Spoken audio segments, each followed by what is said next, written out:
Yeah. So there's this concept, and Seth Godin talks about it. It's called the dip. And the idea is like you put effort into something. So if you think of this like X and Y axis, you put effort into something, and the longer you put in effort, the longer you work at something, the better results you expect to get. Right. And this is generally true of anything, whether it's your mindset, whether it's your spending habits, your financial stability, whether it's your health, whether it's team culture, whether it's performance. The more time you put in, the better results you expect to get. Right. This is kind of just a general principle of life. Put in the work, get results. And it's a really interesting concept because early on, right, when you're starting out, there's excitement, there's motivation, there's inspiration, and you usually see a big jump. And we see this again with anything. When you're starting out, trying to lose weight, trying to get healthy, there's all this excitement. You start to lose some weight, like, yes, I'm getting it. Things are going great. Our team is getting better. Our financial situation is getting better. Our relationship is getting better, kind of whatever it is. And then some like actual adversity hits and you start to fall. You start to suffer. Your performance starts to go down. The results are no longer there. And you experience what people call the dip. And the dip is inevitable, right? It happens all the time. Whatever you're trying to do, that dip is going to happen. And here's what's really interesting. And we've talked about this before in terms of like looking at life, looking at a process, looking at a journey with the correct picture frame, right? If you have the wrong frame on, you see the dip as the only thing in the picture. This is failure. It's never going to get any better, right? You've gone after this thing, and results are tanking, success is tanking, impact is tanking, and you give up because the only thing you see is the dip. You're like, I'm done, right? I put in the work and I'm just not good enough. It's not good enough. It's not going to work out. But when you take that picture frame off and you zoom out, the line always goes up. The dip is temporary. The adversity is temporary.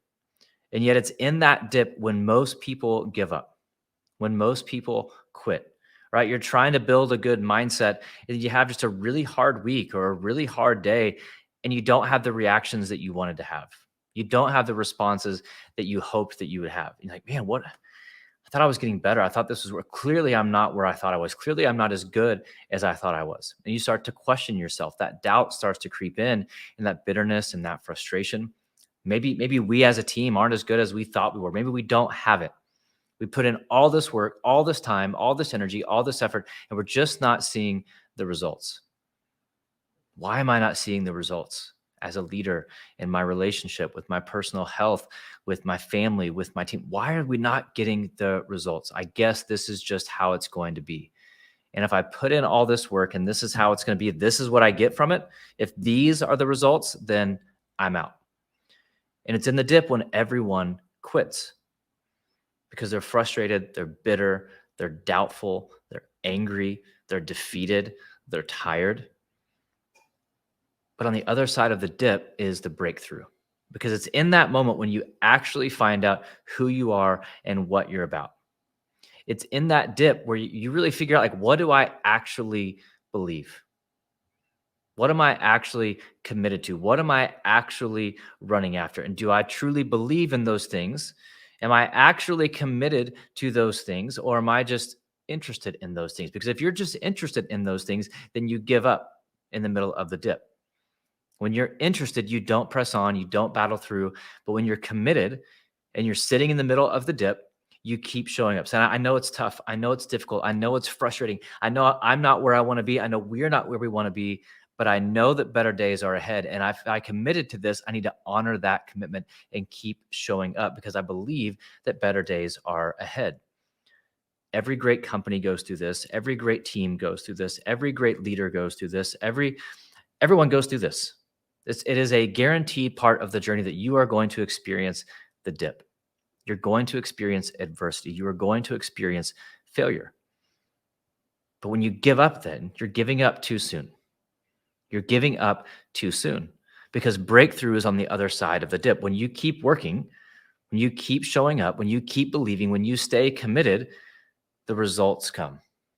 The performance comes. The breakthrough comes. The success comes. but not if you give up at the dip. Most people go through the life, they start things, they're excited, the dip comes and they bail. And they start the next thing, they have some success, they get excited, they experience the dip, and then they bail. And life is just this cycle of like, you go up, you go down, and you bail. You go up, you go down, and you bail. And then we're always frustrated because we're never actually experiencing the fruit of our labor. And it's difficult in that dip. I get it, because what you expected is not what you're getting. That's when kind of despair sets in, when what you expected to experience, when what you expected to get is not what you're actually getting, when reality is different from your expectations. And so the question is like, what will you do during the dip? Maybe some of you right now, you're sitting in that dip.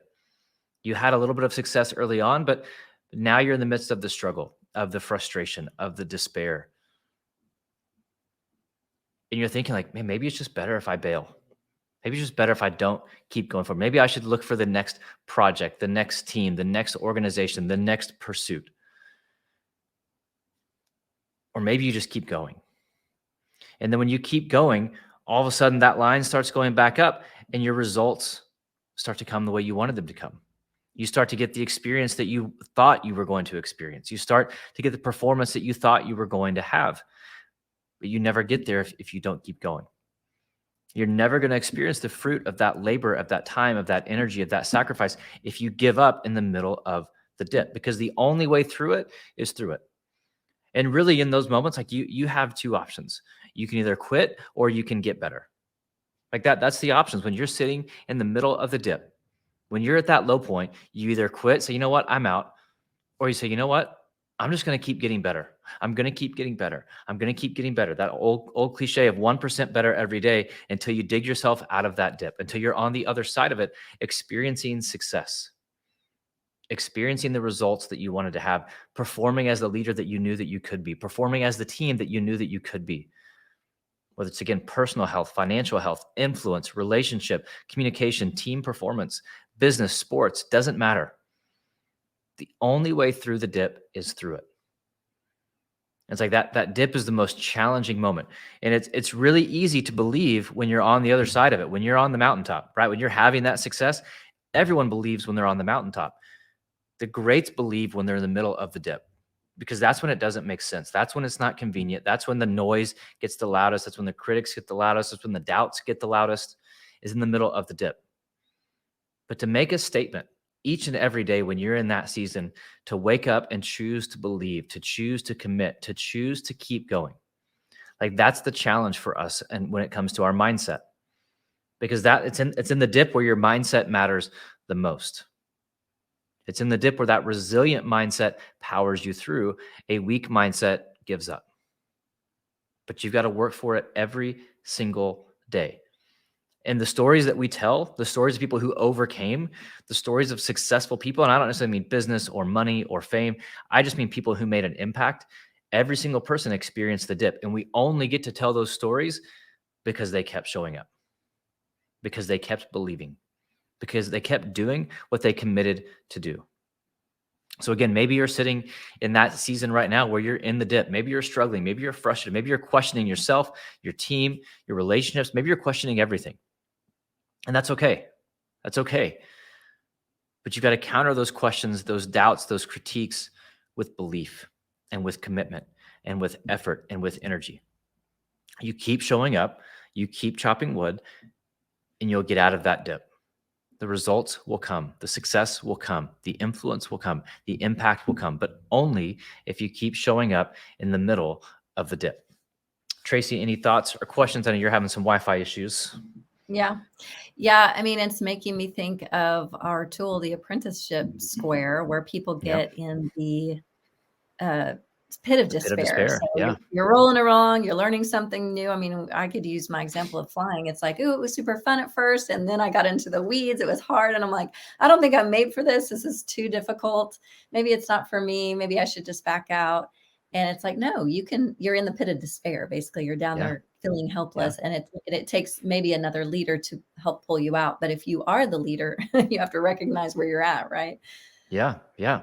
Well, I was telling this story the other day to someone, like Megan and I. So this is probably, Noah just turned 11. So about 12 years ago, I was in the middle of starting business and failing miserably, like $0 failing. I mean, not doing well. And she comes into the living room crying. I was like, what's what's wrong? She goes, I'm pregnant. So this wasn't like joy. These weren't joyful tears. Oh, Like no. she wasn't crying because she was happy. She was Yeah. crying because we were in the pit of despair. Like how are we going to afford a second kid? I'm failing. Like this is not working. And it was really interesting because like that was a challenging moment. It's like, okay, do we give up? Do I give up to just go get a job, like whatever? And it's not that that would have been the wrong course of action. Um, but like we believed in what we were doing, and we had a conversation. And she's like, she goes, I want to remember who we are in this moment. Like when we're on the other side of it, and I believe we'll be on the other side of it. Like I don't want to forget like the woman I am now. Like I don't want to Mhm. forget these feelings. I don't want to forget this season because usually when you get to the other side, you tend to forget like the struggle that actually got you Yeah. there. And, Mhm. and that's what we see in the world. Like, oh, you're an overnight success. Like, no, that person spent maybe years in the dip. They spent Mhm. years in failure and struggle and frustration, and they kept showing up. And to be on the other side of that dip now, like it gives you gratitude because like, man, I know what it took and Yeah. could have given up, could have gone different directions. And again, sometimes that's okay. But more often than not, the best way through it is just through it. You just keep showing up, and eventually that will come. And it's like, do you actually believe it's possible? If you don't, you quit, and you pursue something else until that thing gets hard. But these seasons, it's hard because it can feel like this season is the only season. Like it's temporary. One of my favorite sayings, I don't know who it came from. I heard it recently, but that every storm runs out of rain. So like the Mhm. season you're in, like the storms end, like the sun will rise, that will be a new day. And so to have hope for tomorrow, to have hope for what could be, hope's a terrible strategy, but a great driver of actions. If we don't have hope, we don't really have anything. And so in the midst of that pit of despair, you have to have hope. So true, and it also helps you gain, some empathy for others because Mhm. when you're on that high of everything's Yep. going well and you have sort of forgotten, Yep. you don't wanna forget. You wanna encourage people around you who are in the dip themselves. That's a huge point, right? Because like at some point, when you get probably 40 and up, people start asking you for advice. How did you do this? What did you do when you experienced this? And I don't want my answers to be I quit, right? Because a lot of times when we're mentoring people or coaching people, a lot of times they're in the dip. They're struggling. They're frustrated. Again, business, career, family, relationship, whatever. And like, hey, what did you experience this? Absolutely. So what'd you do? I just quit and found something else. Like, and again, sometimes that's okay. But to be able to say, no, I get where you're at. I see it. I understand it. I promise you better days are ahead.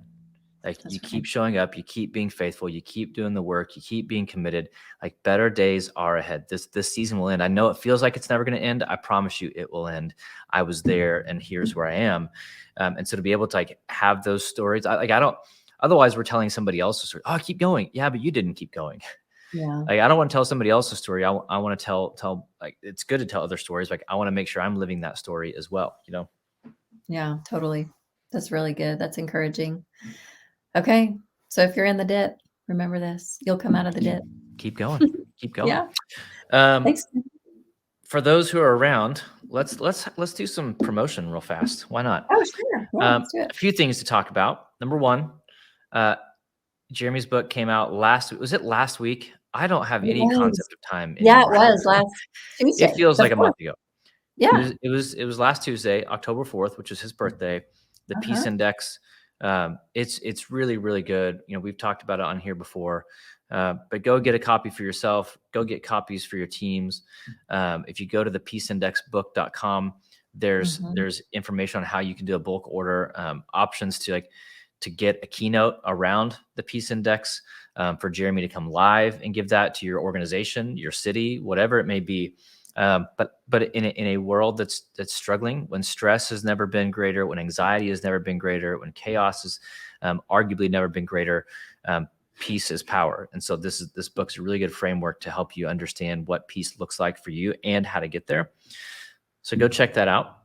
Mhm. I've had a lot of conversations recently about like, so what do you actually do? And like how do I do that? Yes, And it's very yes. simple. It's very simple. Um, it's I don't know the website, but Tracy can put it up for you.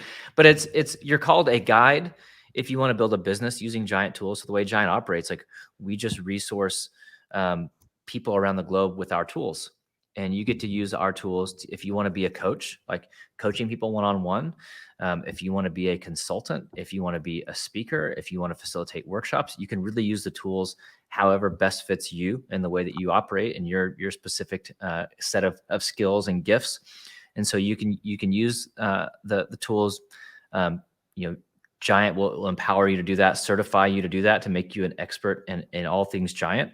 Or you can use it inside your organization. You're called a catalyst. So if you're an HR person, if you're in charge of people development, leader development, culture development in your organization, you can do the same thing, right? You can be certified to utilize Giant inside of your company.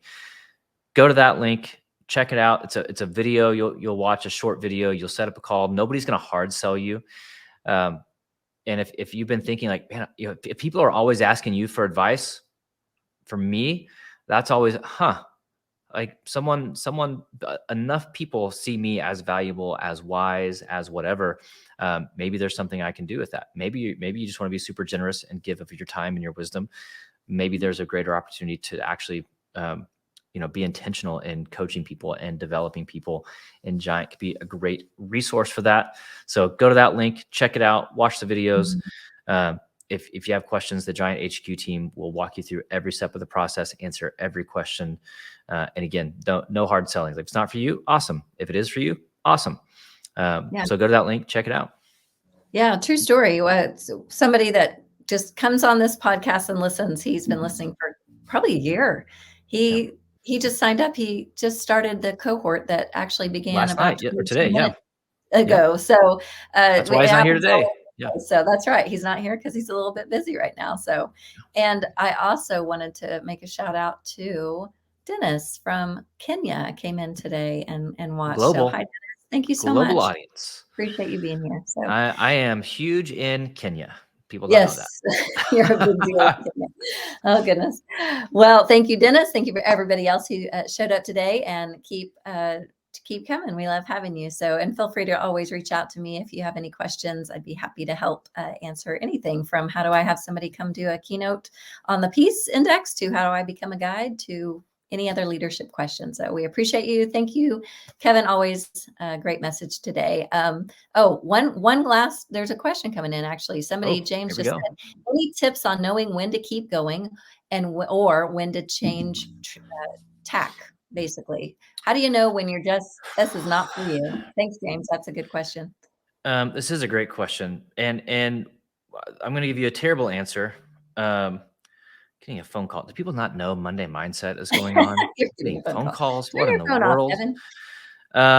So I'm looking this up real quick because I have an answer, but it's in a note. So one, it's like, it's tough, right? It's like, some of it truly is just a gut feeling. And it's like, if there's something worth doing, there's going to be a dip. You've got to figure out that, like, if it's just diminishing returns, like you've been in it for, I don't know, X number of years, right? It just depends. Sorry, I'm scrolling through all my notes to try to find this stuff because there's a really good point of like how to think through. Which, by the way, while you're looking, I will say this. I think depending on personality, this can be harder for some than others. I'm a guardian. If you know our 5 voices language, I'm a guardian pioneer. When I commit to something, there's just not a whole lot that's going to take me away from it because I'm kind of stubborn in that I've committed to it. So I'm doing this. And I've found myself going for years in something that I shouldn't probably have been in, but because I have this strong desire to stay committed to something and see it through, I have a hard time dropping it. So that's hard for me. But then I'd say on the swing side, some personalities are more, hey, I try everything and then I do it for a week and then I'm out of here. And so I think we have to know ourselves to lead ourselves. Like we say, we have to know our personality and know where we are kind of on that scale and be careful. And it might take somebody outside of us to say, you know what, given it a great go. You've been trying this business for 2 years, and I don't see that it's your skill set here that's being utilized, so might be time to walk away, so it might take some wisdom from somebody from the outside, but go ahead, Kevin. Yeah. So here's kind of the concept he puts out. The dip is like when you can see that there will be benefit to the work. It may take longer than you want. It'd be frustrating. Like, you know, you start medical school. It's like everyone's like, oh, this is awesome, and then it's really really hard. But like what's on the other side of it. You can get there. You're I don't say certain of it because certainty is tough, but you know the ROI of the dip, right? You know the ROI of continuing to go. Then there's the idea of the cul-de-sac, which is just a dead end. Like you keep doing things and like nothing's going to get better. It's really a waste of your time, your energy, your talent. It's like a dead end job. It's like you can keep showing up. Like if nothing's going to change, nothing's going to change. And so if nothing is going to change about the situation, then you have to be the one who changes, right? It's like if I'm trying to get better at a skill, I know that the more work I put in, like flying a plane, there's going to be suffering. There's going to be a difficult season, but I know I can get better at that skill. There will be return on that investment. If it's like, I'm never going to, whatever, thinking something crazy. If I'm never going to get a promotion, like it's been Mhm. 5, 10 years and there's just evidence that nothing here is going to get better, that people don't want to change the way they think. And I've tried to serve and serve and serve, and I've given it enough time. Again, I don't know what enough means, but you'll feel it. And it's like, okay, nothing's going to change here.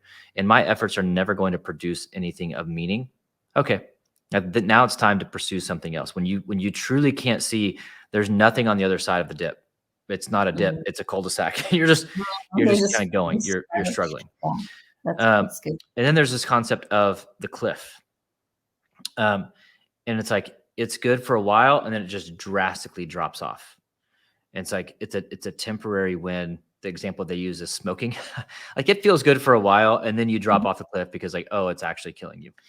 And so it's understanding what kind of curve you're in, right? A dip, a cul-de-sac, or a cliff.